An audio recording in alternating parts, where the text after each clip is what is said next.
Ba ba da ba. I'm defying gravity, and you can't put me down. Hello, everybody. Whew. Oh, my hair's a mess. Oh, well. Hello, everybody. Welcome to Monday night mini medicine card readings. I am Patrick, your friendly neighborhood shaman, and um, we are going to do some card readings. So, hi, Gage.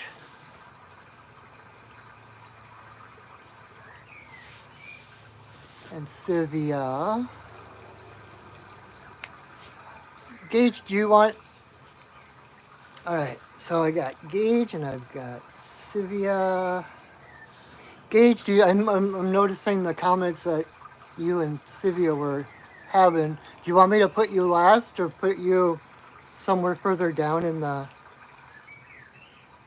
list? Hello,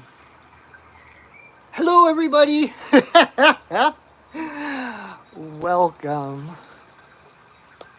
And I am Patrick, your friendly neighborhood shaman. We are going to do some card readings. I always get a little flustered when I start, but I'm always a little bit late.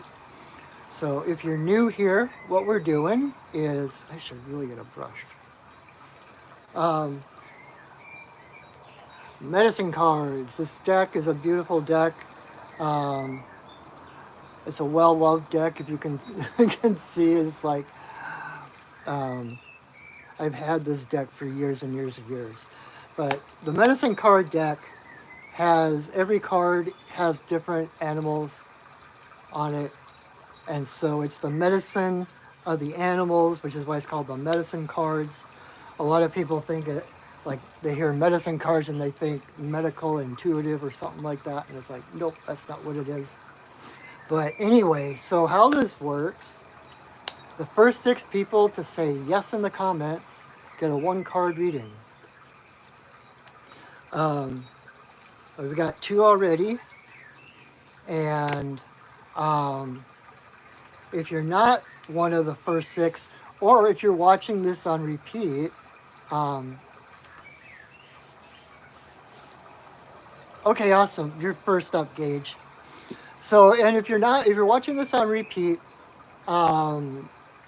you're still in luck. All you need to do is choose a number between 1 and 6 and watch that particular card. And I'm relatively new to this whole YouTube live thing. I've been doing this for years on Facebook. So I'm just kind of getting the lay of the land. I'm trying to remember to pay attention to the counter for each card so that when I post this after the live part, I can put those counters in so that you can choose a number and then you can go right to the part with that card. So, and my only request is if you would please share this video. Oh, I never put the description. Shoot. I think I forgot to put a description up underneath this video, so. Oh well. I will put that in after the video. This is me. This is unadulterated, unprofessional, feral me. So, things aren't always the way I plan them. Can kind of be by the seat of my pants sometimes, but anyway, so we're gonna pull 6 cards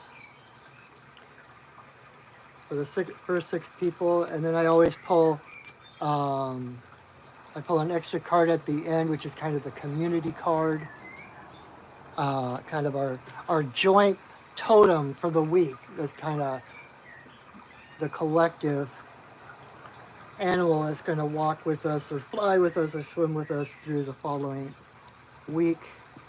Am I forgetting anything?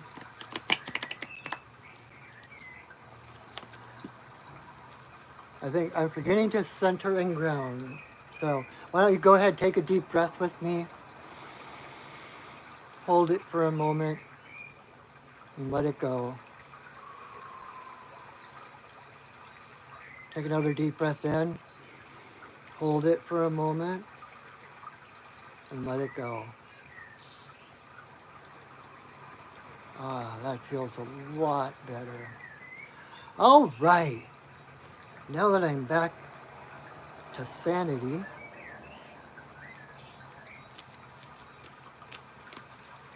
we are going to go ahead and start. So we have Gage coming up here first.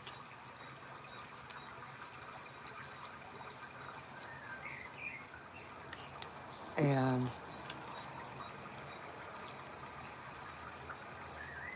might be a short night if we only hit the two people. If you're coming in, wondering what's going on, I have space for 4 more people. If you want to just say yes in the comments, you get a 1 card reading. Meanwhile, we're doing card number 1 for Gage.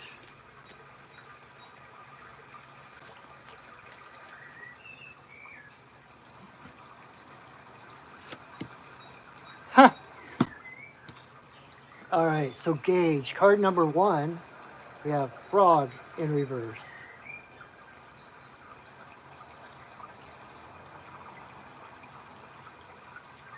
Oh, Gage, are you talking about my coloring books? There's another company who sends them out. So like, if you're getting the link either in my, well, like I said, I forgot to put the description in here yet, but if you're looking from the description of one of my other videos or from my website, it goes to blurb.com. I've got a storefront and on the website blurb.com, and it's a print by demand kind of thing. So if you order a half dozen of my books or whatever, then they print them up and they send them to you. So you will get them from blurb.com. So is that helpful? So, and for your card, Frog in reverse. Frog is about cleansing. You know, Frog, I think of Frog sometimes as the patron saint of empaths, right?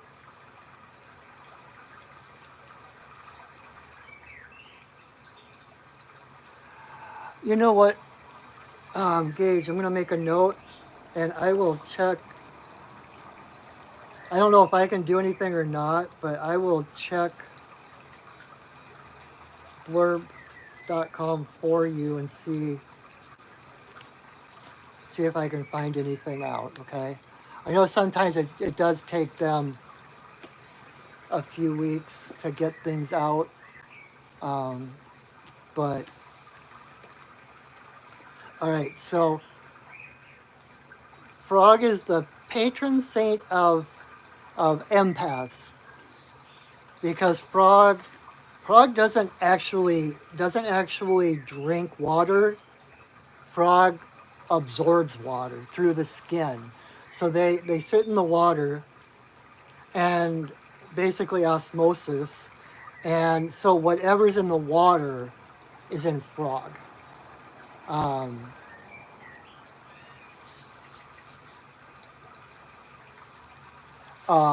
If I will see what I can find out and I will let you know if I can find out anything. Otherwise, maybe give it another week or two, and if nothing shows up, let me know, and I will see if I can expedite things. So, and thank you so much. I mean, that just makes me, it tickles me to be able to be a part of that. For those who don't know, besides being a shaman, I am a cartoonist as well, and I've got some graphic novels I've drawn, as well as a couple of coloring books, animal spirit guide coloring books that you can order. And That's what Gage is actually a fireman and is ordering some of my coloring books to give to the kids so that they have something to focus on in emergencies. Like that is just such a cool thing to be a part of. I'm so that just that just tickles me to be able to be a part of that. Thank you. Um, so Frog,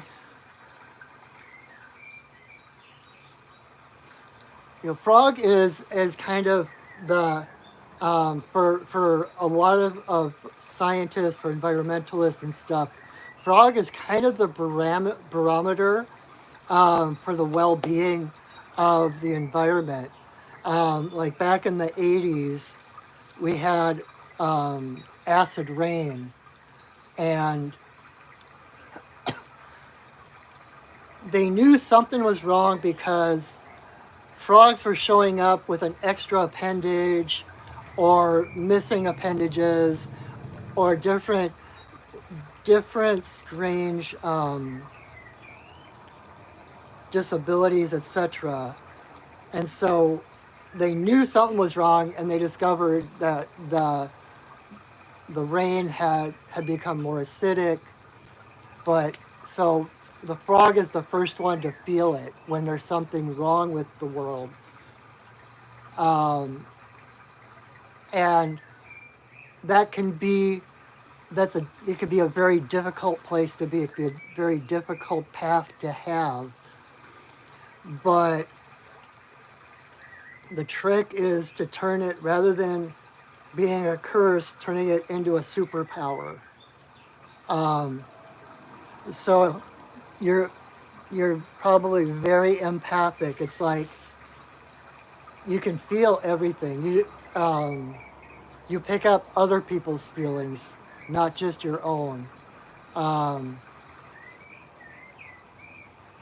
And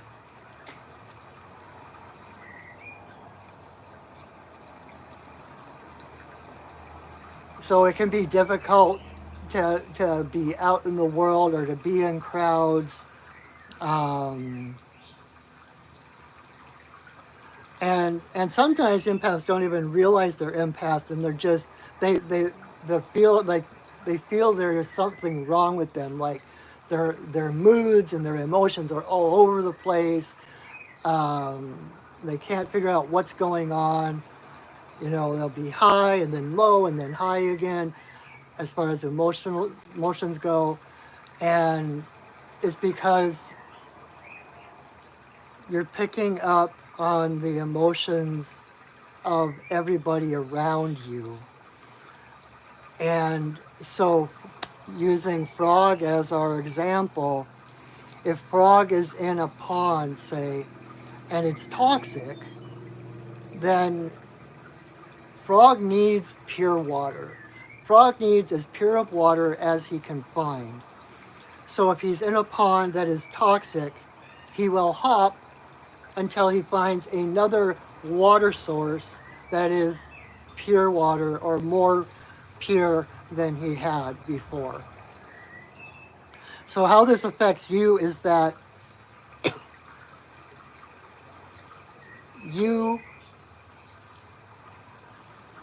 so being an empath is not being a victim. It's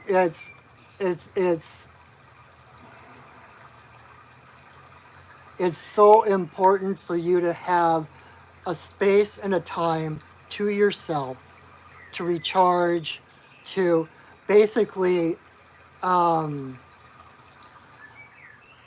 allow your own energy to take a break from everyone else's energy, right? To find a place where you can be totally alone, totally in your own energy. Number one, to help recharge your energy, right? Because being around others can be depleting.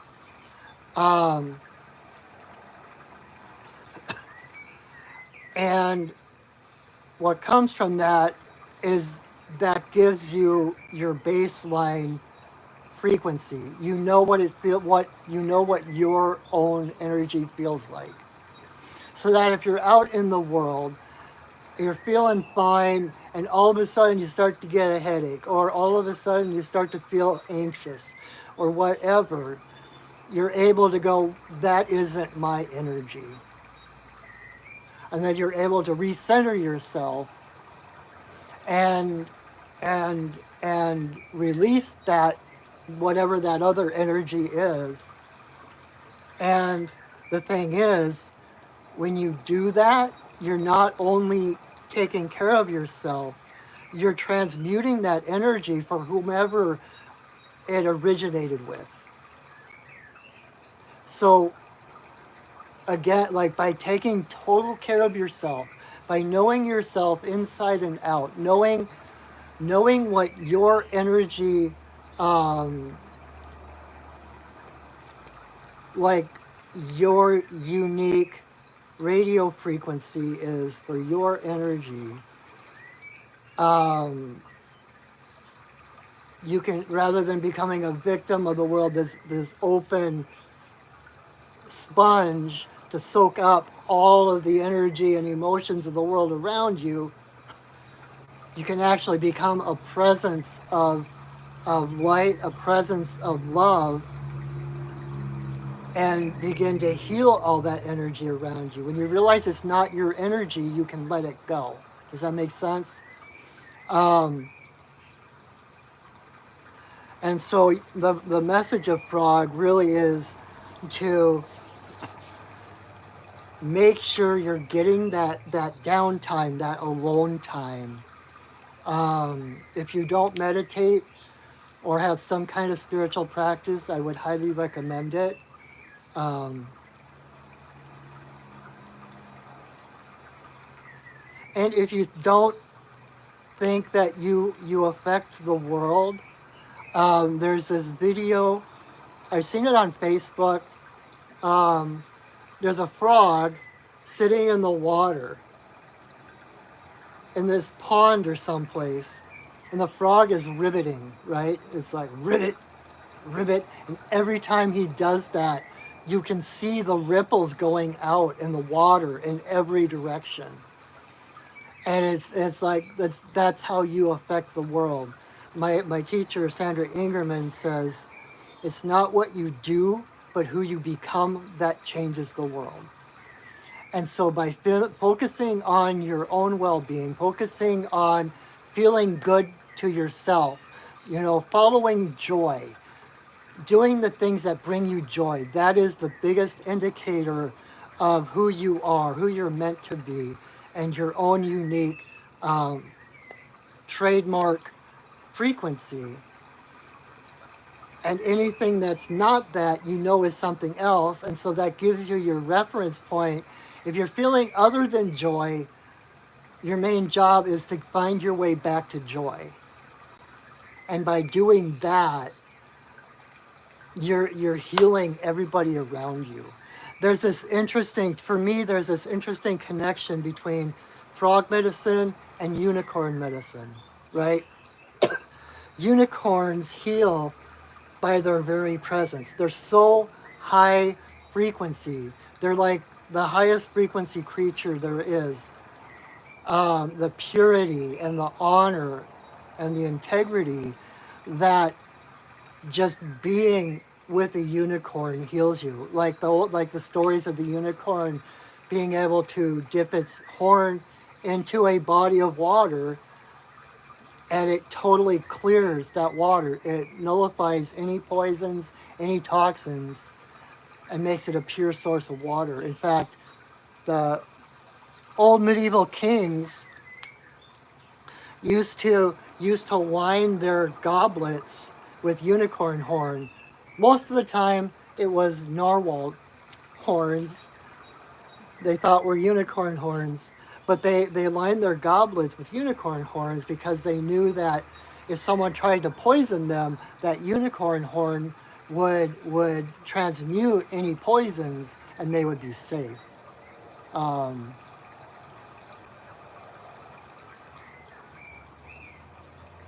So I hope that's helpful. I see you got to go. I hope that was helpful.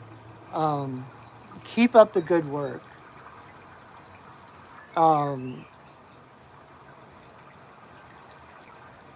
take care of yourself. It's that old thing from like the airplane about, you have to give yourself the air mask first before giving it to your neighbor. You can only help from a place of power. Like if someone's drowning, you don't jump in to save them. You stay with your feet on solid ground and you toss something or you reach something to them to pull them back up to your level. You don't jump in to their level or they will pull you under with them, right? So, awesome. Thank you, Gage. Have a good week. I hope I'll see you Wednesday, I guess. I hope. Thanks for being here. All right, card number 2 for Sivia.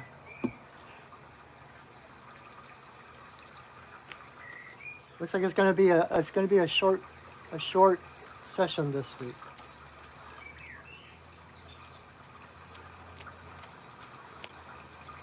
All right. So if anyone has come on in the meantime, you don't know what we're doing or you're new here, I am pulling 6 for the first, if you would like a 1 card reading from the medicine card deck, which is working with the totem animals. All you need to do is say yes in the comments.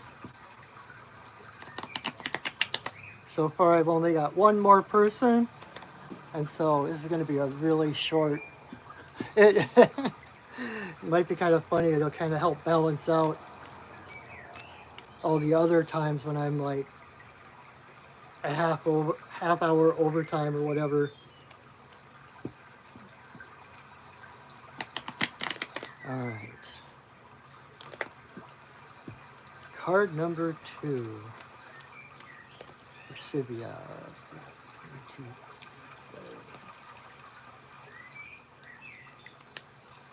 Ba ba da ba ba ba ba ba ba da ba ba da ba ba ba ba. Awesome. Card number 2 for Sivia. We have elk.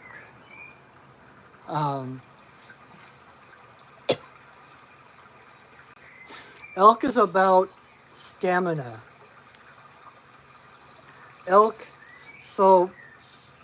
Elk's secret weapon of defense is that he can outrun. So their main predator are wolves, right? And so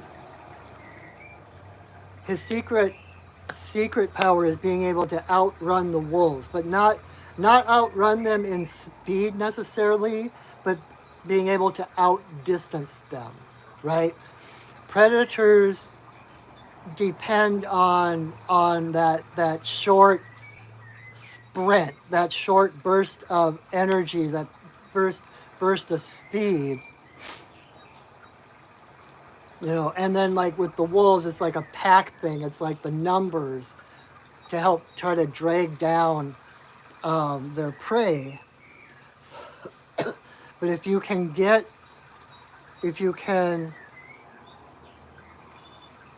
away from them, you're home free, right? And so I was telling someone that, and in my head, I'm picturing this little scenario happening on the table in front of me, right? The wolves coming after the elk and the elk getting further and further ahead of them. And all of a sudden, this horizontal scene flipped vertically. And I realized elk medicine is about raising your frequency, right? The wolves, so you start out, the wolves are coming at you and you're getting further and further ahead. The wolves can only go up to a certain frequency. And then they're done, right? They have their burst of speed, but they're not long distance runners.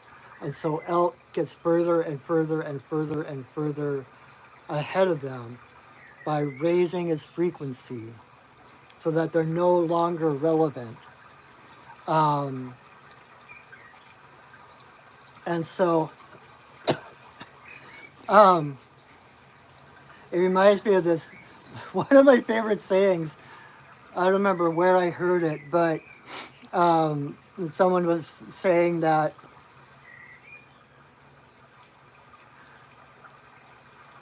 you'll never get where you're going. How does it go? You'll never get where you're going if you stop to throw rocks at every dog that barks at you.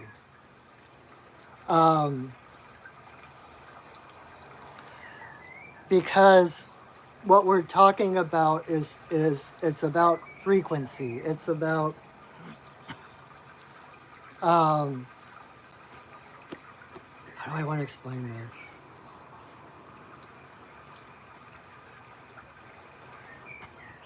Give me a second.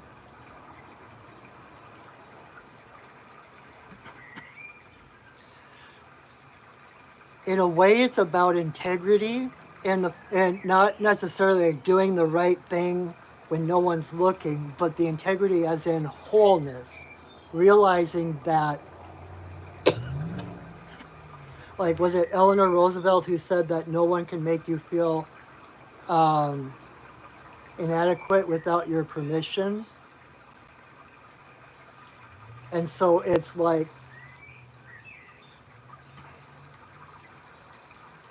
you are ultimately the source of your reality, of your worldview, and no one has the power to change that. You know, like they say, a ship doesn't sink by the water around it. A ship sinks because of the water that gets in it. And so if a ship's hull is compromised and water gets in, that's when the ship sinks. So this is about being your highest possible self, raising that frequency, which, you know, the higher you are in your frequency, the more whole you are, right? The more you radiate light in all directions. And so there is no room for anything of a lesser frequency to get in. And just like I was talking with Gage about frog, it's about finding that place of wholeness, about taking care of yourself and thereby taking care of everybody else. It's not selfish to see to your own well-being, to follow your own path, even if other people get upset at you because of what you're doing.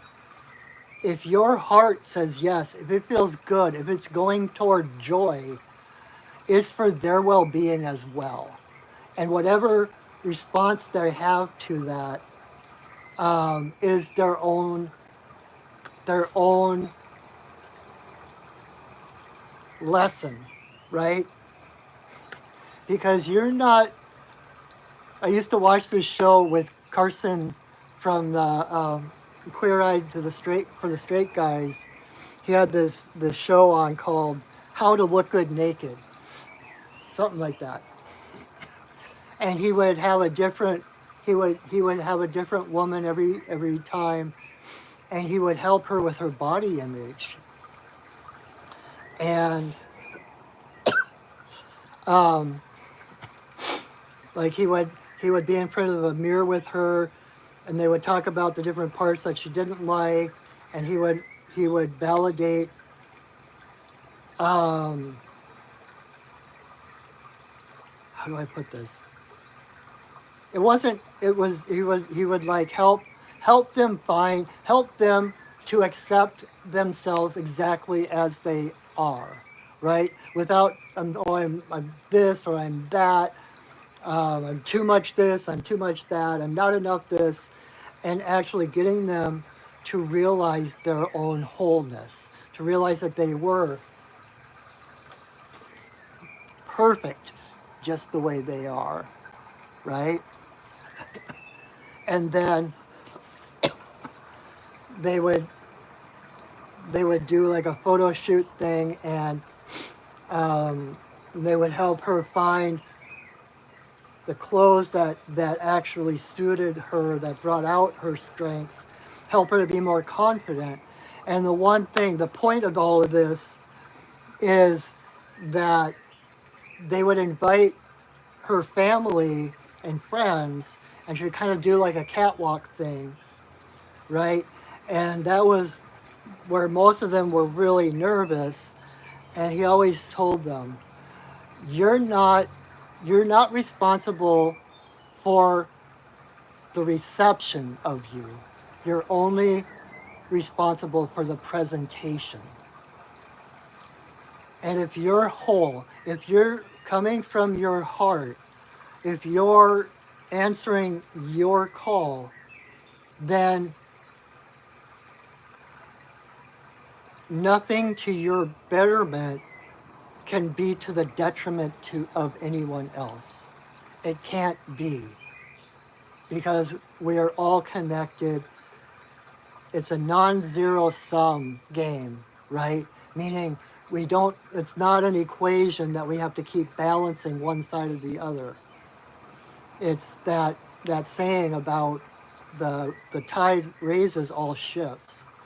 If one of us does better, it raises everybody. And so your only focus is on your own well-being and answering your heart and running the distance, right? Like running for your joy. And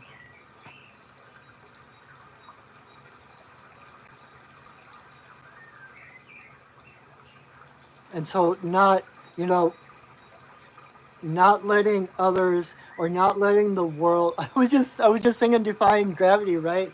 You can't bring me down. I think I'll try defying gravity. That's elk medicine. Because no one can pull you down. They can try, but the more you the more authentic you come, the brighter you shine, the less and less those particular people, those particular vibrations are actually in your reality. Okay?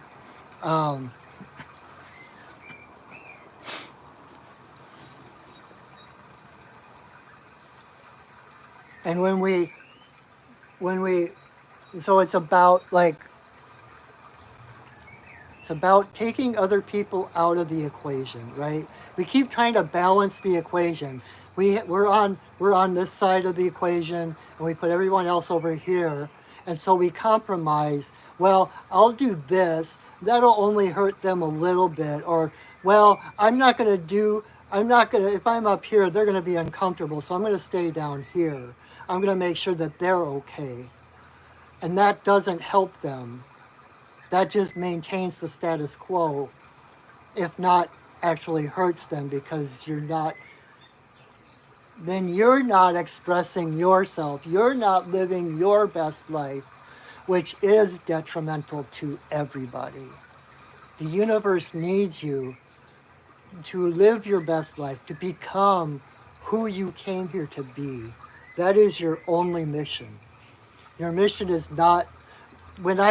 During the pandemic, I was taking classes with Lisa Williams, this well-known psychic medium. And it was a class on like psychic business and that kind of thing. And at the beginning, she asked us all a question. She wanted to know, why do you want to do this work? And the only answer that was not acceptable was to help other people. Because then your focus was out there. Your focus was on others, and you weren't doing your own work, right? And so it's when we all do better, we all do better, right? And the other thing that's poking in me is those incredible antlers, right? Anytime an animal has antlers, it's like crown chakra, right? Um, and I mean, it's like antennas to spirit. You are so connected to spirit. And it's like allowing yourself to keep that crown open, to keep aligning, right? That's what it is. It's alignment. Alignment to your highest possible self. What I in my shamanic classes, I have students journey to meet their true self, and their true self is basically um, who they are at their full potential. It's like the blueprint of who you are. If you had no challenges or whatever, it's who you would be at your full potential, right? That's what we're talking about, is aligning with that. You don't, and we don't necessarily ever get to that point in this life because we're human and we have challenges, which is part of the reason we're here. That's where the learning comes from. But it's that alignment to that true self that draws you forward, right? Otherwise, we're in the head, we're in the brain, which can only judge our path by the past, by what it already knows. Your brain um, can't see things that it hasn't already experienced. And that's one of the ways trauma works, right? You know, there's trauma in the past, and that's why we get triggered. Something pops up that looks similar to something in the past, and right away we shut down. And you know, it's not that our brain is trying to work against us or um, trying to take us down, but our brain is trying to protect us. That's what the brain does. And so by opening that crown, keeping that crown chakra open, keeping that alignment, that antenna up, so that you're pulling in this, you know, HD holographic information from the source of the universe, it draws you forward. That becomes the bar, and you're drawn forward closer and closer to that bar, rather than judging where you are compared to what you've already done, or by what other people are doing, comparing yourself to others, or what's the standard in the world. It's like you have your own. It's kind of like it's there's a book by Jane Roberts, who was the channel for Seth. I know we were just talking about Seth the other night, and it's called The God of Jane. And I actually just purchased it recently because I want to reread it. But it's kind of about that. It's like the God of us, the mythic self, that perfect self, that who you truly are underneath all the challenges and the problems and everything. So, hi Juanita. I got space if you want a card. Let me know. So, hello Juanita. Well, thank you for dropping by. Good to see you. Okay. I'm almost done with card number 2. You will be card number 3. Awesome. So again, kind of like Frog, the first card, it's about that reference point of wholeness. Wholeness is your reference point. And it's like I always talk about, like, at the heart of all shamanic healing is the acknowledgement and the remembering of wholeness. Um, whatever disease, whatever discomfort, whatever is going on with the person, the shaman's job or the practitioner's job is to see that, acknowledge the challenge, but then to see past that facade, because that's all it is a facade, an illusion, because underneath all that, that person is whole, that person is divine, that person is already high frequency. And it's drawing that out, raising the frequency, not imposing that on someone, but again, the whole thing about this is raising, like the shaman, and when I'm healing someone, I focus largely on bringing in my divine frequency, and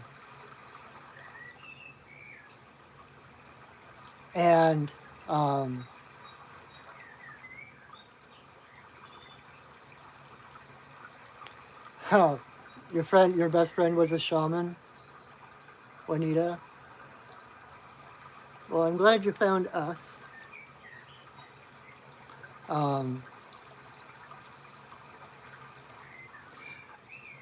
And so it's like calling forth that divine self of me, thereby raising the frequency in the room, and thereby raising the person's, the client's frequency automatically rises to try. If you're the highest frequency in a room, everyone's frequency will rise to try to meet yours. It's called entrainment. And so rather than trying to figure out where you fit or what's acceptable, it's asking yourself, who are you? What is your highest expression? What is your heart calling for? And then doing that, because what the world doesn't need more people falling into line. The world needs more people who are living from a place of passion and joy and inspiration. It's the people that follow a more passionate path that draws the rest of humanity with them. That's what changes the world. I'm out in Renton, Washington, Juanita. Originally from Minnesota. But so I hope that's helpful, Sylvia. I hope that makes sense. And it did, the fact that it came up upright. So if what I was saying doesn't feel like you're quite there, the message is that you're further than you think you are. That you're already, I've got a little woodland river behind me. That's where the water sound is coming from.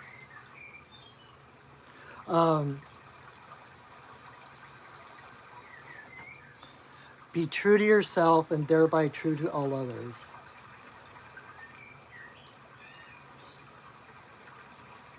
You are the greatest gift you have to give the world.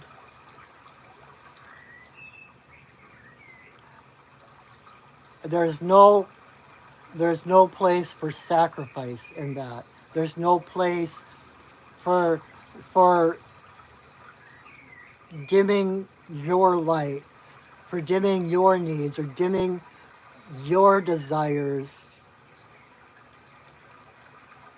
The more each of us can shine brighter and brighter, the better off all of the human race is.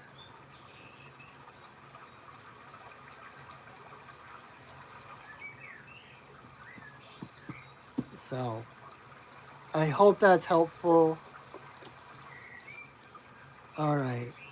So card number 3 for Juanita.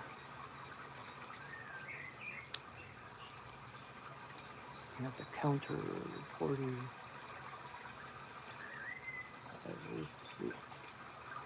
All right, so Juanita, I'm glad you found us. I'm glad you're here. Let me pull a card.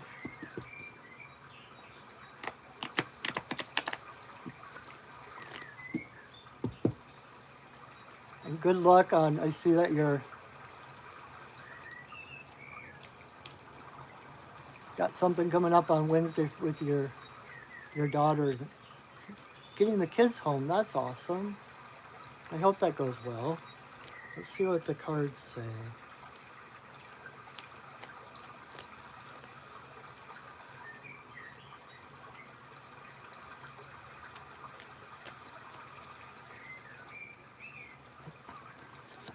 All right. Juanita, card number 3 is dog. And so you just mentioned in the comments about your daughter and your family, etc. That's what dog is about, the pack. Dog is about the community, right?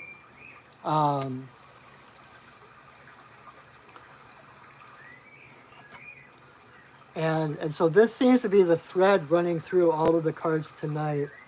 But so of course, dog is about loyalty, right? Man's best friend and all of that. Dog is loyal, but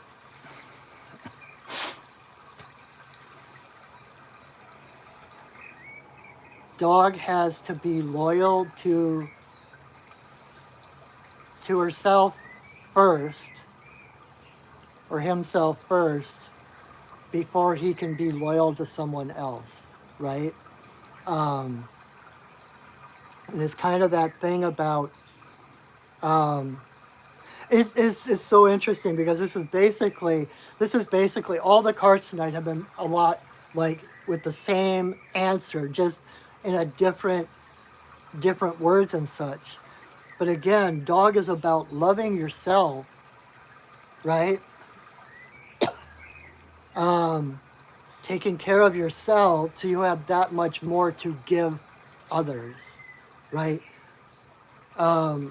Abraham Hicks, one of my favorite quotes from Abraham Hicks, and again, this is paraphrasing because I never get quotes quite right, but it was basically, you can't get poor enough to help someone in poverty, and you can't get sick enough to help someone who's ill. You can only help from a place of power. Like I don't know if you were here when I was talking about, you don't help a drowning person by diving in with them, right?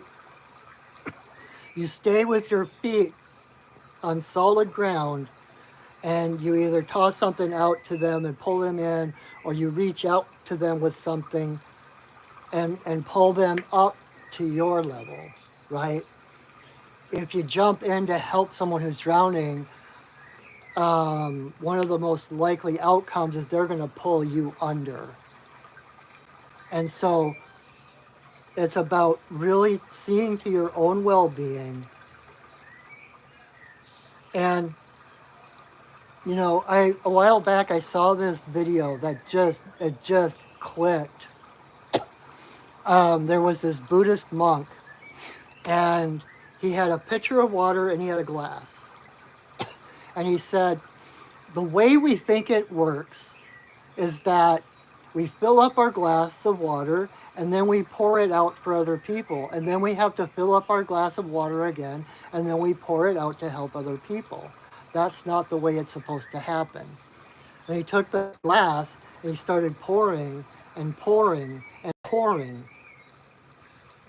And so the glass stayed full, and all this water started pouring over the edges, which would be the water that normally you would have been emptying to help other people.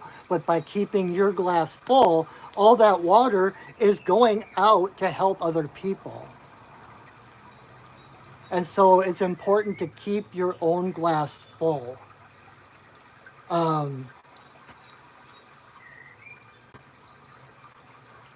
And that way,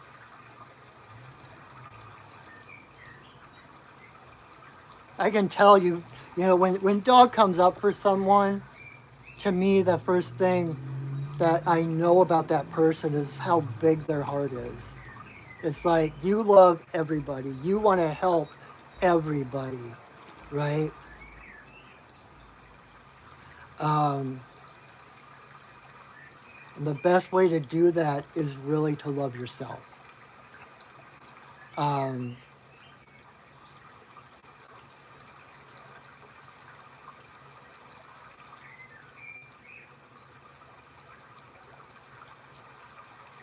you know, you're probably like me. I talk about the fact that I don't have an inner child. I have an inner puppy. And when I meet someone, I tend, just like dogs tend, they know if they like someone or they don't like someone, or if someone's good or they're not so good, whatever. And when I meet someone that resonates with me, like I'm all like, let's play, let's play, let's play. Oh boy, let's play. Come on, throw the ball, let's play, let's play. And so it's like keeping that innocence and that playfulness alive. Um,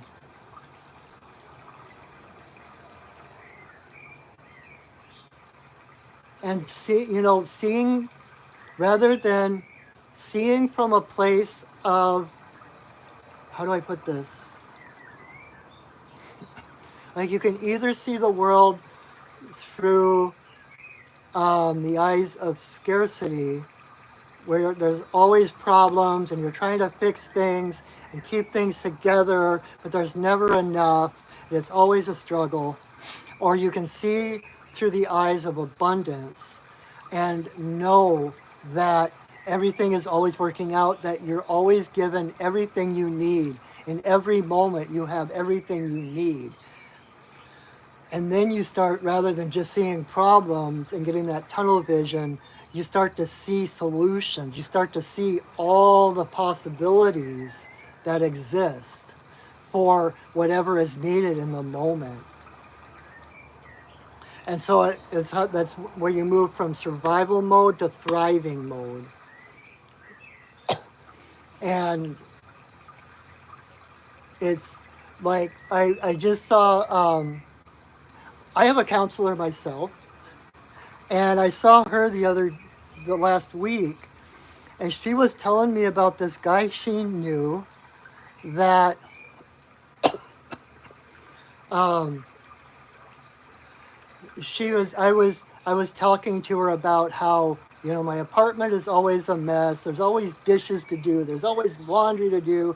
But and I'm an artist. I'm like, I want to be doing my art. I want to be doing these things, my shamanism and stuff like that. And I don't have time to do all the maintenance things. And she was like, she knew this guy, and his place was always a mess. But he he was like the happiest person she knew, because he didn't let that get him. It was like, I'm going to go ride my bike because that's the joyful thing to do right now. And he would ride his bike, and he wouldn't worry about how his place looked or the dishes or whatever, because joy was his focus.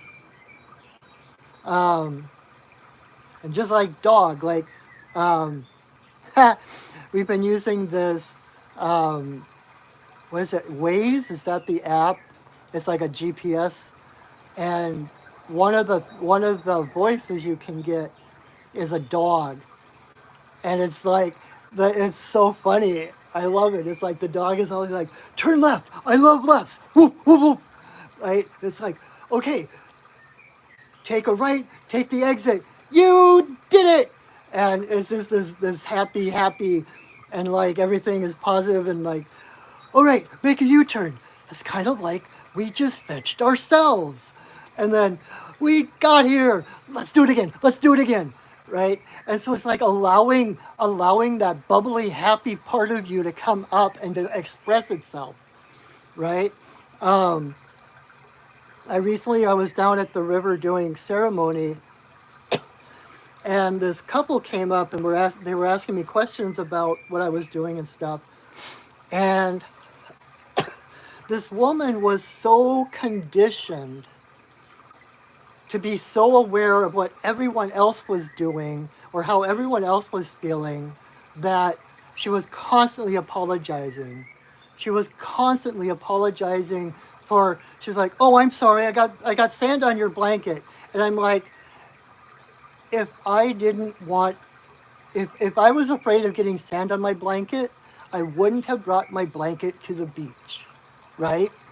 And it's like, oh, I'm sorry, I got it wet. It's like, I'm sitting on my blanket on the beach. The beach necessarily is in relation to water. If I was afraid of my stuff getting wet, I would not put it by the water, right? And so, and she, so I was down there, and I had my drum bag. This is my drum in my drum bag. And there's a whole story. This is mountain lion fur. I made the drum bag out of mountain lion fur because my drum requested it.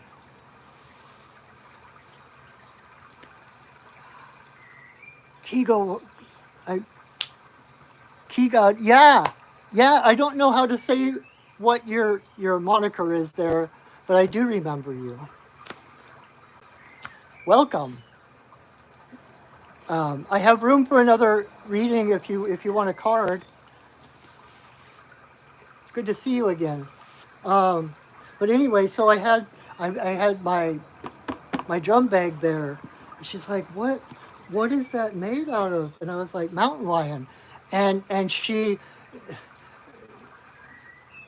was like, oh my God, can I pet it? And she was like, got so excited, and she's petting it. I'm like, of course you can pet it. So I'm letting her pet it.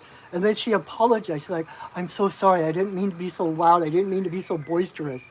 It was so exciting. I'm like, no, that you're supposed to be excited.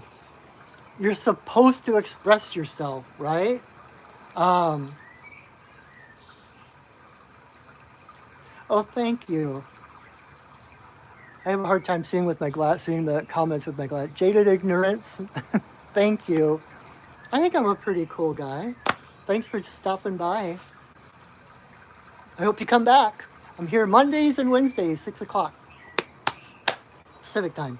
So anyway, so my point is that, and then a little bit later, a merganser duck swam by with a bunch of little ducklings.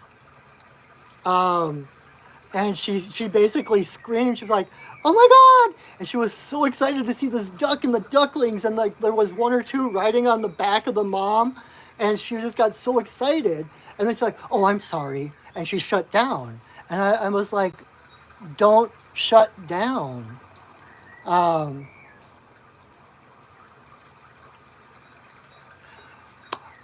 just started streaming live on YouTube. So thanks for subscribing. Thanks for hanging out. I hope to see you again.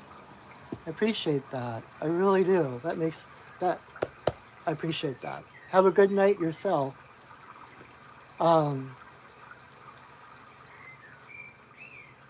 have a hard time switching gears, talking about the cards and then like responding to comments and stuff like that.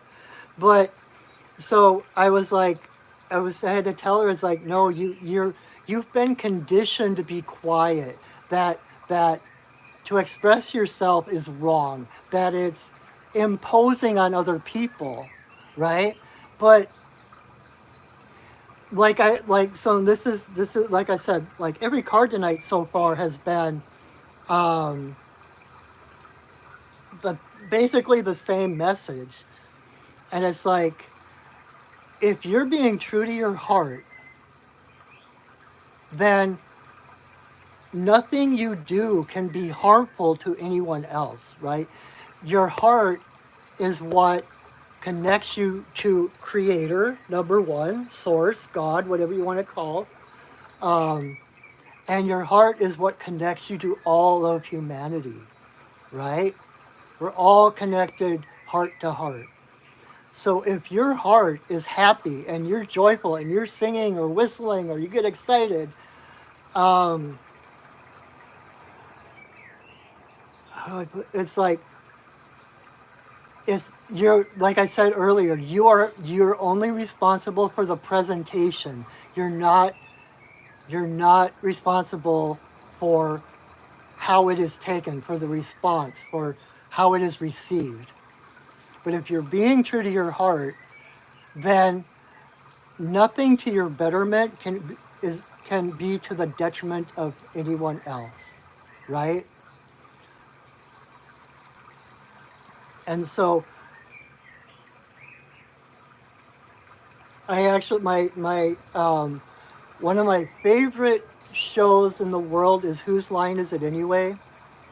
Um, because every episode I'm guaranteed at least one good belly laugh. And when I was married, my ex-wife, she forbade me from watching it because I would laugh too hard and it would hurt her ears. And that's actually part of the reason I'm not with her anymore. Because not just that specific thing, but that was indicative of there wasn't space for me to express myself. I couldn't laugh.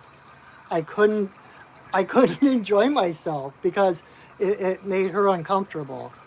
And there's that one quote from Marianne Williamson. It's a long quote, so I won't do the whole thing. But it's that one that starts out about how it's not our darkness that we fear, it's our light, and it's that we're powerful beyond measure. And it goes on and down a little bit. It said that there is nothing enlightened about dimming your light for the comfort of someone else, right? And that's part of the point of the all the demonstrations that are happening, all of the protests and the demonstrations. It's like it's not meant to be necessarily disruptive in a bad way, but it is to um, wake people up out of that hypnosis that we get in, that routine that becomes a hypnosis where you're not even present, right? You're just kind of going through the motions. And so by being your boisterous self, by laughing out loud, by singing, um, etc., you're actually helping other people, right? Um, Now there I mean there are I mean you don't want to be singing at the top of your lungs in the middle of the night when people are trying to sleep, right? So there's things that like respect and stuff, but otherwise it's like I always wonder what my neighbors think of me because whenever I leave the house, I tend to be singing something. I tend to be singing something, so I'm like, I hardly ever leave the house before, say, 9 or 10 in the morning, so it's not like too much of danger waking someone up. But but I'm always singing, and I'm like, okay, I wonder what they think. If I'm disturbing them, it's like, you know what? I'm happy, and I am gonna sing. So, um,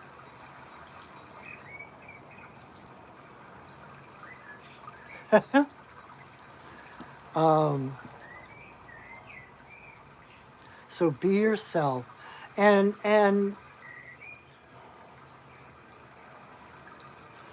another thing that just came to me, another thing that I heard this session with Abraham Hicks, and he was talking about someone asked him. Okay, let me get this straight. He was like, if we're here to experience joy, to become our greatest self, why are there so many problems? Why are there so many challenges, etc.? And what he said was, when your dog sticks its head out the window, it realizes it's going to get bugs in its teeth, but the experience of hanging his head out the window, the benefit of that is so much greater than any little bugs that might get in his teeth, right? And so it's like living life from a place, it's like, yeah, there's going to be bugs in my teeth, but I get to like have my head out. I can feel that wind whipping through my hair. You know, that's the way life is. We came here knowing there were going to be challenges, knowing there were going to be problems, but knowing that those are minuscule compared to who we are as divine beings of light. We are spirits having a human experience, not humans having a spiritual experience.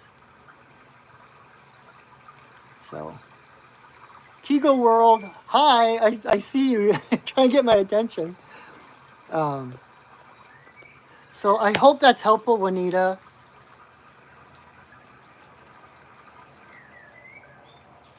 And so be true to your own heart. The loyalty of dog is about being loyal to your own heart. And part of that is what I just said about how your heart is what connects you to God, to Creator, right? And so there's a loyalty to Source. There's a loyalty to the powers that be, to trust that everything always works out, that good always wins, that love always wins. You know, it's like they say, if you haven't encountered your happy ending, the story's not over yet.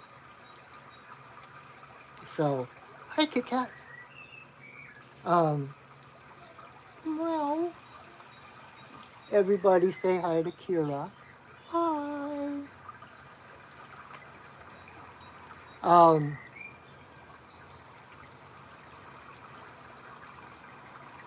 And so it's kind of like living your life as if the universe has your back, as if the cards are stacked in your favor, rather than thinking that, you know, the world's against us, you know, in Murphy's Law, everything's going to go wrong. Anything that can go wrong will go wrong, etc. But turning that around and just saying everything always works out. No matter what happens, I am always okay. I am always whole. I am always loved. I am divine. Your spirit is eternal. And no matter what happens in this temporal illusion of a world, you are going to come through it. You are going to exist beyond it. There's a greater reality to you beyond this world, so that nothing that happens in this world is more powerful than who you are. So whatever, you know, and like I love using affirmations, and the two that I tend to use the most, one I just did, that everything is always working out for me. That's how you shift from that scarcity mindedness to abundance mindedness. When you know everything is always working out for me. And then you sit back and you wait for the miracles, because no matter how bad it seems, no matter how dire it looks, something will happen. It always works out. The other one I love to use is, you know, whatever is happening, only good can come of this. And so it's that innate trust that the universe has your back, that everything has meaning, that every experience, no matter how hard or dire, there is a gift there, because the universe knows you intimately. The universe knows exactly what you're capable of. And so the challenges that we experience, in a way, is actually the universe saying, it's like the universe giving you something so that you can overcome it to realize your greatness, to realize how much greater you are than you think you are, if that makes sense. Um, so I hope that is helpful. Um, Key God World or Kigo World. I'm not sure how you pronounce your thing, but did you want a card? I've got space for one more. Actually, I have space for a couple more, but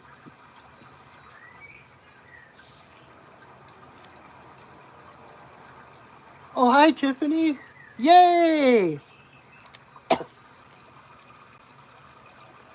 Awesome. It's been kind of a slow night as far as people, but I've been very long-winded as far as the answers because of that. So awesome. So Tiffany, you are card number 4.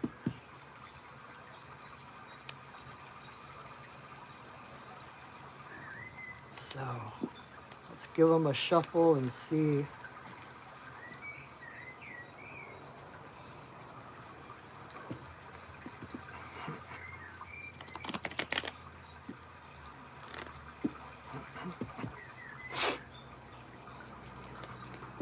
Okay. Tiffany, so this one literally jumped out of the deck. So card number 4 is Possum. Okay, Sarah Lily, you will be next. And thank you everyone for your perseverance of spending all this time with me. So Tiffany, Possum. Possum, of course, is the actor of the animal kingdom, right? The whole playing possum thing. They play dead, and it's kind of it's really it's so funny tonight. Like each card is leading right into the next card, because it's all about recognizing, like the Buddhist view that everything is temporary, everything is an illusion, that, the world's a stage and each of us must play a part. It's that actor, it's realizing that everything is an illusion, that this world really is like a play or a movie, and that you are the star of your own movie. Everyone else is a bit player in your production. And so it's realizing, just like I just said about that whole being, that your spirit having a human experience, not a human having a spiritual experience. This is about realizing that you're the actor, not the character you're playing. That who you actually are, your essence, your pure identity is spirit. And that you come into this stage play for whatever reasons, for whatever purpose you came here. But it's like keeping, as you're going through this life, realizing that that it is an illusion. That doesn't undermine the purpose or the meaning of what happens. But our lives are mythic, right? Our lives, you can interpret your life in the same way that you interpret dreams, right? The same things kind of happen over and over until you figure them out. The same patterns, or the same people, or the same kind of people keep showing up over and over, or the same challenges pop up over and over. They might be wearing different faces, but it's kind of the same thing until you figure out what in yourself you have to let go of or fix or whatever. And so this life is a dream. And so Possum plays dead. Possum plays possum. He knows that he's not actually dead. He's not actually dying, right? And that's the advantage he has. And the thing that's really cool is that um, another part of possum medicine is that they are immune to all kinds of toxins and venom. I heard it would take 80 some rattlesnake bites before the possum would start to feel it. And to me, those two things are intertwined because because because possum is in the world, not of the world, is like the slings and arrows of this world are illusion. Sure, they could hurt him physically, but who he is as an actor playing a part, nothing can stick. Nothing can take him out in reality, in the higher, the more real, I don't know how to say that, the true, his true self. Who you are cannot be harmed. Who you are as spirit, like I said earlier, you are always whole. You're already a high frequency vibrational being. You're you are made of love and stardust. You can't destroy stardust. And that's who you are, right? And so it's coming from that place. And so it's like able to it's almost like coming in, like if the world were a video game, you come in with all the cheat codes. And you're able, because you realize it's an illusion, you can kind of leverage things. That's where like the law of attraction comes in, where manifesting things comes in. It's like rather than just sitting and waiting to see what cards are dealt to you, you start to become central to the creation of your own story, of your own mythology.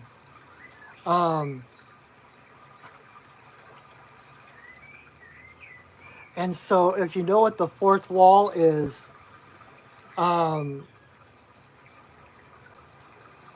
the show that always pops into my head when I talk about the fourth wall is Happy Days. If you've ever seen Happy Days, you know, with the fawns, and they're always meeting in Arnold's at the restaurant, Arnold's restaurant, and they're always sitting at this table. There's this main table they sit at, and it took me the longest time as a kid to realize that where we were observing them at this table, it feels like there's nothing there, right? Because we're seeing them, but we're actually as if we were like literally a fly on the wall. There's a wall there. They look, if they looked in our direction, they would see a wall. And so we're looking through that wall. And if you're living as the actor rather than the character, then there is no fourth wall. You don't see that fourth wall either. You see spirit. You see what's behind the curtains, right? And that's what helps to keep you. You know, a lot. I've been telling people for a while now to, like, especially with, like bat medicine. When bat comes up, you know, bats' feet are in the ceiling, right? And so rather than grounding to the earth, grounding downward, bat medicine is about grounding to the sky, grounding to spirit. That is your truth. That is who you truly are, and that has so much more precedence than what's happening here.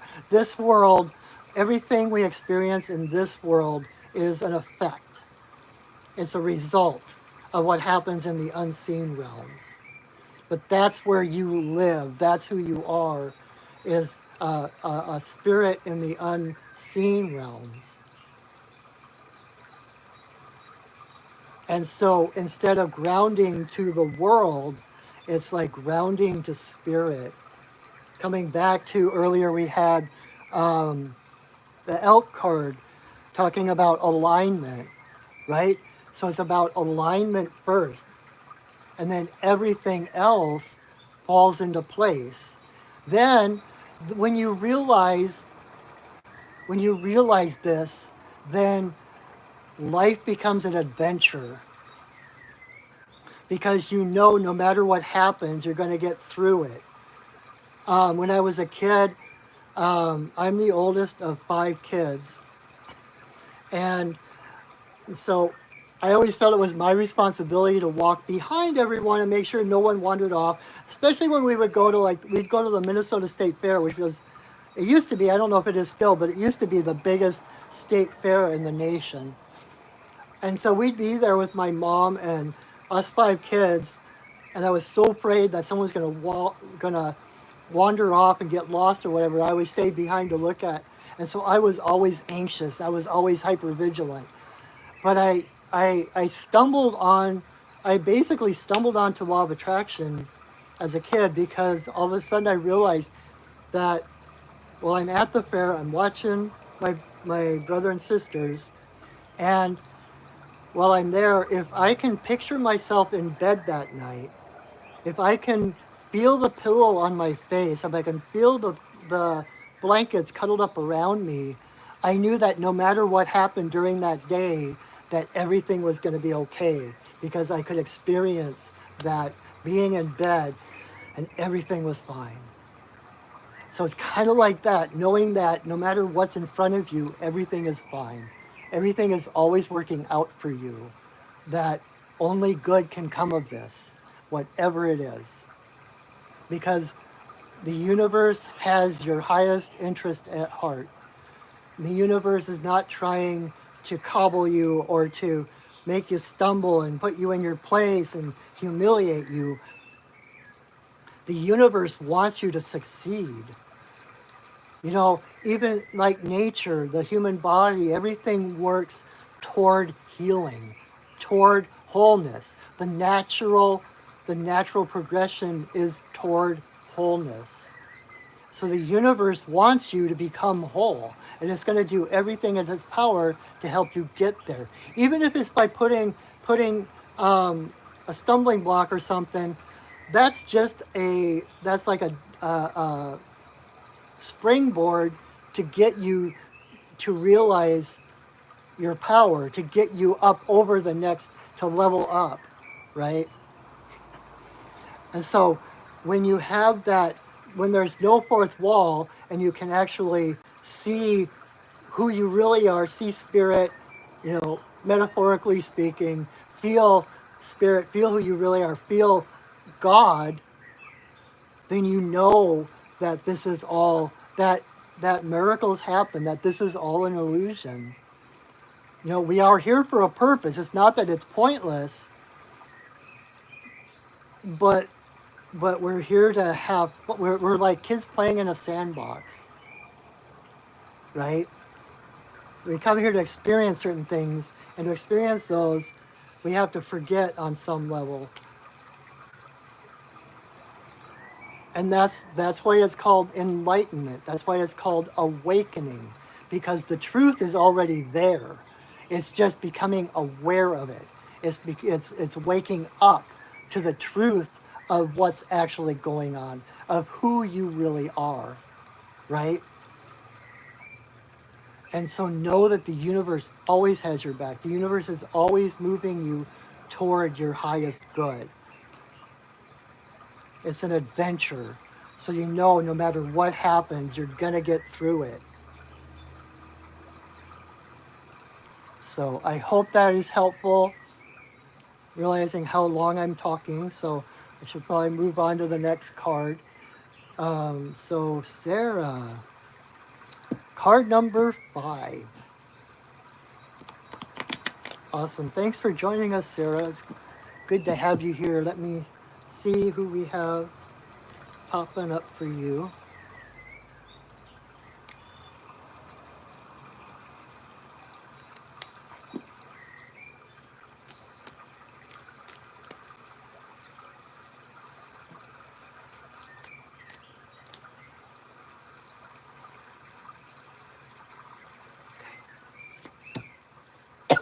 Awesome. All right, Sarah, you got one of my favorites. Card number 5 for Sarah is Moose. Um,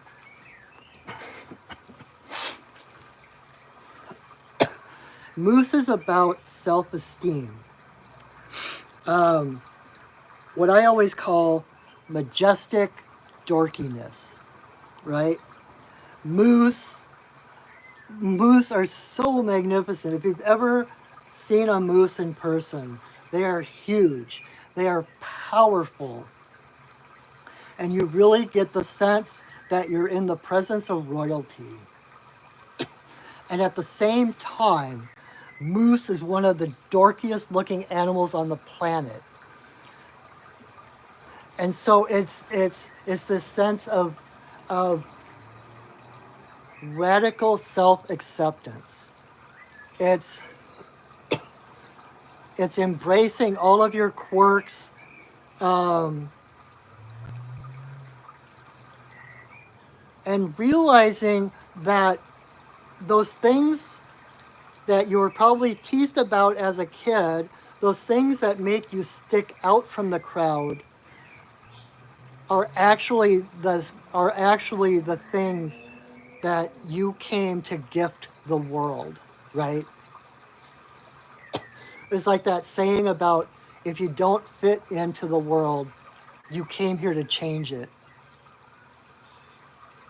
And so whatever you have that makes you seem weird or seem out of place, um, that is actually a sign that these things about you, talents or passions or whatever it is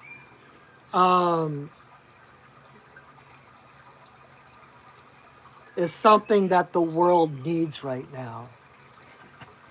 And so it's total radical self-acceptance. It's I just lost my train of thought. What was I going to say?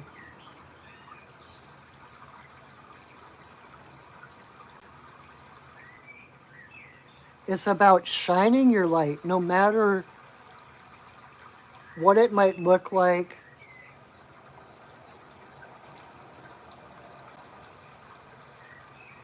I was going to say something else. Being unapologetically yourself, right? You're perfect just the way you are. There's nothing wrong with you. It's you I like. I don't remember the rest of the lyrics of that song, but there is nothing wrong with you. You are perfect just as you are. You are a gift to the world. And there's nothing, how do I put this?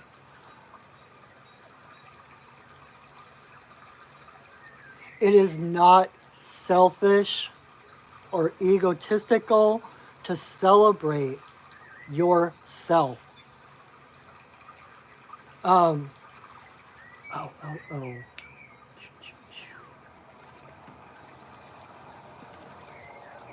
There's, Walt Whitman is one of my favorite poets. I just had his book out. Walt Whitman wrote this long poem. It's called Song of Myself.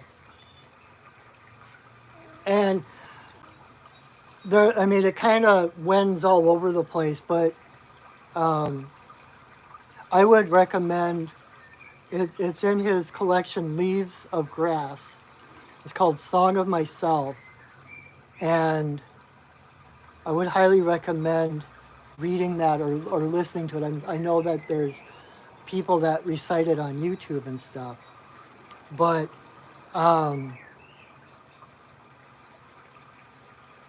in one part, it says, I too am untamed, and I make my barbaric, I call my barbaric yell over the rooftops of the world. It's about embracing embracing your wildness, embracing that feralness of, of being inwardly directed, being like living from the inside out, rather than changing yourself to fit in, changing yourself to acquiesce to the expectations of society or do what you're supposed to do, not make waves, etc. It's about living from the inside out, expressing yourself. And this has been the theme all night. Um, you are meant to express yourself. You are meant to be a light to the world. Which is why at the end of my videos, I always say, go shining. Because that's the one thing you can do to help the world, is to shine your light. You can't be a beacon if your light don't shine. You can't be a beacon if your light don't shine. There's a little light in all of us by God's design. You can't be a beacon if your light don't shine. The world needs your light. And so it's like, go confidently through the world. Know that you are here, that, we tend to hide parts of ourselves because they're unacceptable or people won't understand us. Um, but when we do that, then we're not shining. Then we're dimming our light and we're not helping. We're really not helping the world. Um,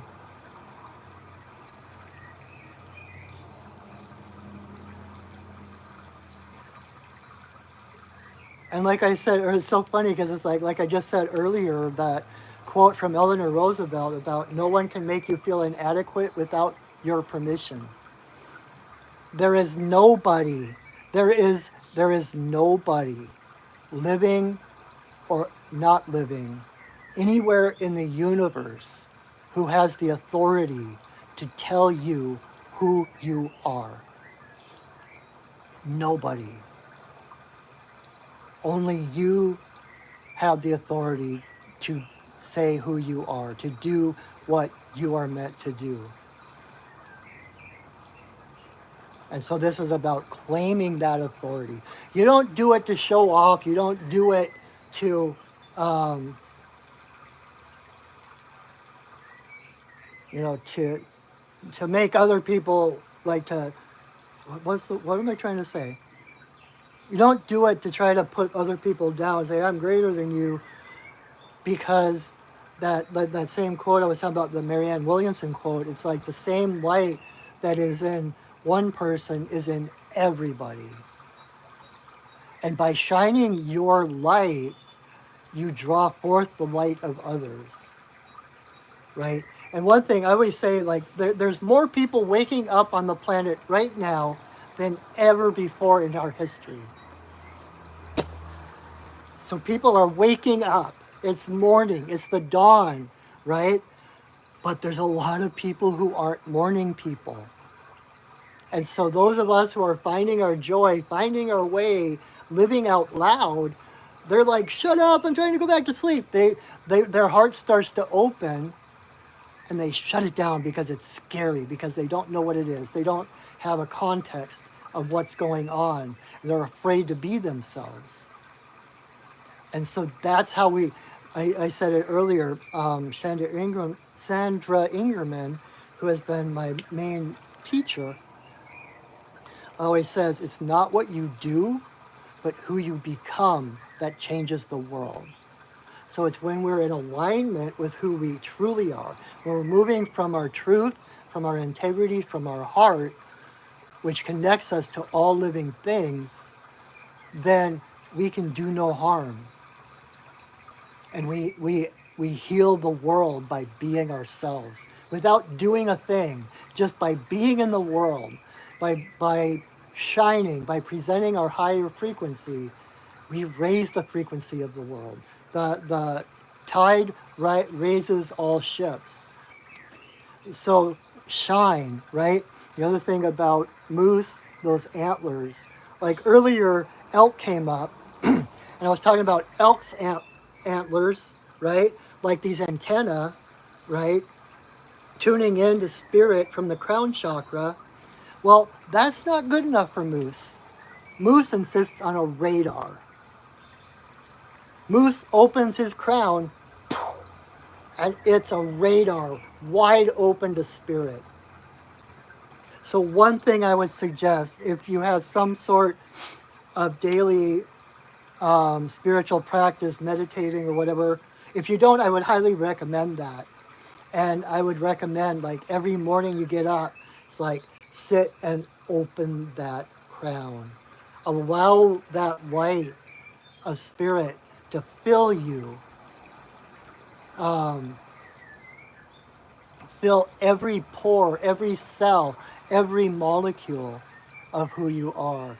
And then to go into the world from that place of confidence. Not overbearingness, but being who you are. Because it's like the Tao Te Ching when it says, conquering others requires force. Conquering self requires enlightenment. Enlighten yourself. Shine. Find your light and shine. Once you find your light, once you align to spirit, then everything you do comes from the heart. Everything you do is inspired action, inspirited action. So never hold yourself back. Never hide parts of yourself for the benefit of others. Like I said, dimming your light so that others feel comfortable. There's nothing enlightened about dimming your light so that others feel comfortable. And I know I'm like way over time, but my last thing I want to say about this, I have a friend who's a really good photographer from California, and she'll come up. In the past, she would come up and visit, and she would set up photo shoots up here in the Seattle area. And she was up here and she was staying with me for a few days, and I would drive her to the place, and then I would hang out. But I was so paranoid about getting in the way that I was getting in the way, right? And finally, in between a couple of clients, she came to me and she's like, stop it. She's like, own your space. Wherever you are is where you're supposed to be. You are never in the way. There is never a time when you are someplace you're not supposed to be. You are always in the right place at the right time. You can't be otherwise, right? So own your space. Be present. And again, it's like you're not responsible about how people receive you. You're only responsible about about the presentation, about being authentic, standing in your integrity, in your wholeness, and shining your light.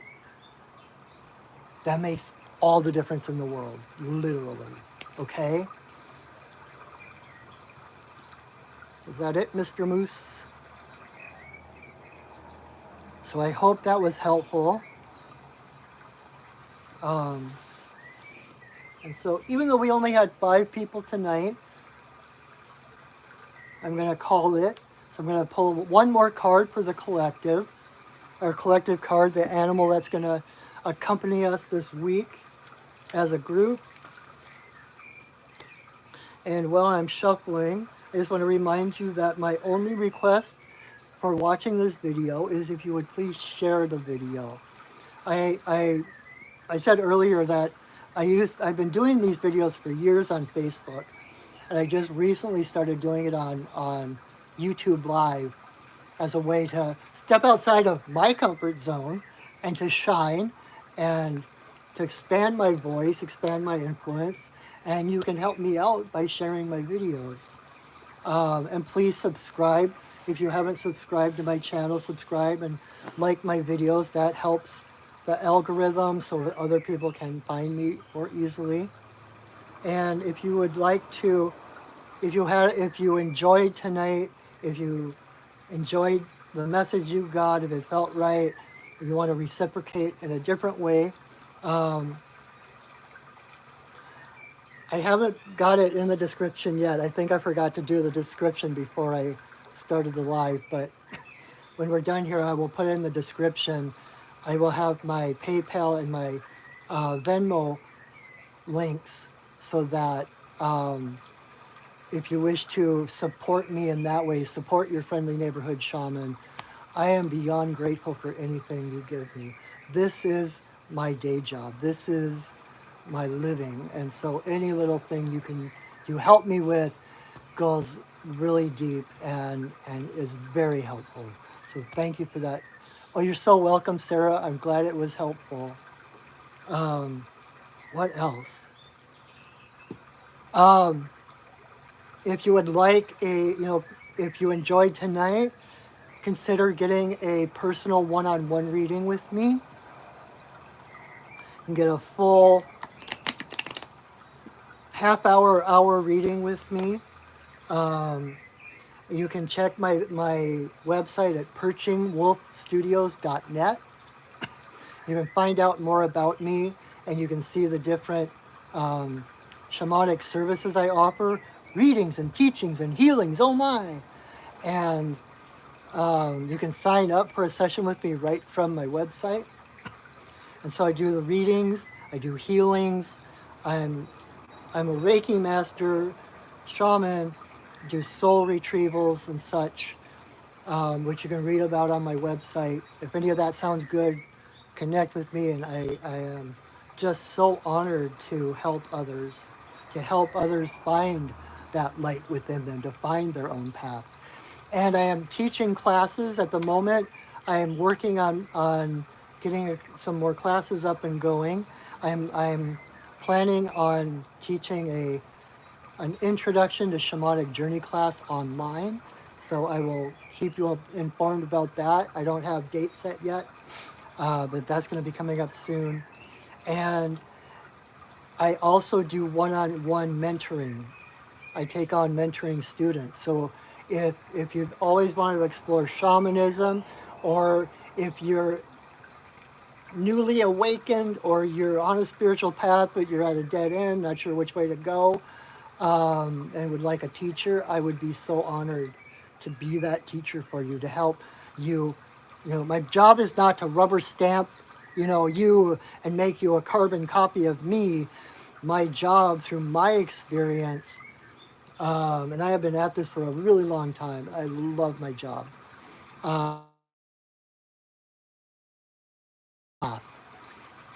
To find, shamanism is about direct revelation. I will teach you how to connect to your own spirit guides so that you have that direct revelation to guide you. And then from there, I can help prompt you the next steps of your journey to help you get started in the right direction for you. So, and I also, like I mentioned, I'm a cartoonist. I have some graphic novels and a couple of coloring books available. You can. They're actually on I have a storefront on a different website, blurb.com. But I've got the links on my website where you can get there and you can order those books, read my comics and such. What else? And if you weren't aware of it, besides Monday nights, I also do a live video on Wednesdays at 6 o'clock Pacific time. And that one is the sacred pipe ceremony. You might know it as the peace pipe, but I'm a sacred pipe carrier. Every Wednesday at 6, I do a live video of the sacred pipe ceremony.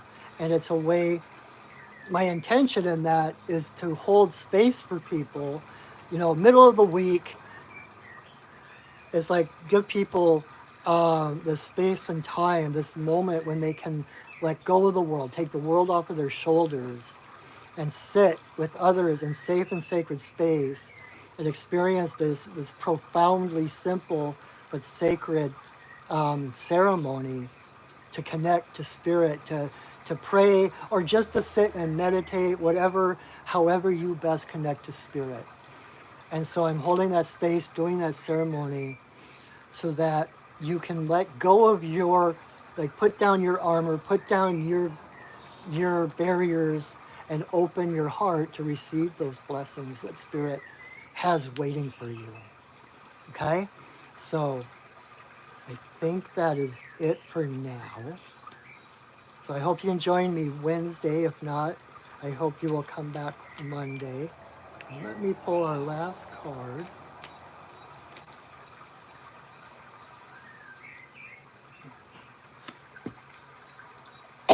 Perfect. So our last card, our community card, is Salmon. Salmon came up in reverse, but that's okay. Salmon is the energy of going home, of arriving at your origin, becoming your original, pure, true self that I was talking about earlier. And in reverse, it can be that feeling lost, feeling like you're just going along with the tide. But Salmon comes along, number one, to encourage you to trust your heart, to trust your vision of your path. Your path is unique. Your path is unlike anyone else's path. And when you have the eyes to see that, then, Salmon doesn't just fight the current the whole way. Salmon sees the undercurrents of the river, the places where the river flows backwards, where there's like whirlpools or eddies. And those are the currents that salmon follows upstream. And so it's trusting your vision, trusting your heart, seeing with your heart and trusting that vision to know which direction you're supposed to go. The compass is within you. And that compass is joy. One of the aspects of salmon medicine is enthusiasm. They are so excited to be going home. They're so enthusiastic to be getting home that it doesn't matter what comes at them. That enthusiasm itself carries them through, right? And at the base of every waterfall are whirlpools. And so salmon aren't just jumping up over waterfalls of their own volition, their own energy and strength. They are hitting those whirlpools and slingshotting up and over. When it's like Joseph Campbell said, when you move in the direction, actually I think I'm confusing a couple different quotes, but when you move in the direction of your bliss, when you follow your bliss, where there were only walls, doors will open. And when you start to live from your heart and move in the direction your heart calls you to, where there were walls, where there were barriers, where there was like, oh, I can't do that because all of a sudden doors open, opportunities show up. I was talking earlier the difference between the scarcity mindedness and abundance mindedness. And when you move into that abundance mindedness, the place of the heart, of connection, of wholeness, then you see all these possibilities that you can't see when you're working from fear and that tunnel vision. So follow your bliss, follow your joy. That will, find that childlike enthusiasm to become who you wanted to be when you grow up. Whatever way you can bring a little more joy into your world, a little more enthusiasm into your world, that is the compass. And as you continue to focus on that, like they say, where energy flows where consciousness goes. So the more you focus on your joy, your bliss, where you're supposed to be going, Spirit will help to carry you there. And like I said earlier, like a dog with its head out the window. He knows he's going to get some bugs in his teeth, but the experience of having his head out the window is so exciting, and having that wind through his hair and tongue lolling out, smelling all the smells. That experience is so worth any menial little bugs that will get caught in his teeth. So keep thinking about your life in that way. You've got your head out the window. There's going to be bugs. That's a part of the path. But it's so exciting and joyful that the bugs don't matter. Okay? Oof. All right, my friends. Thank you so much for joining me. Thank you for being here. Thank you for spending this time with me. I wouldn't be doing this without you. And so I appreciate every one of you. Thank you for supporting the shaman who supports his community. It's a beautiful reciprocity. Thank you. I hope you come back next week. Invite your friends. Please share this video. And until I see you again, know that I love you, that I see you, and that I honor you. Have a wonderful week, everyone, and go shining. All right, bye.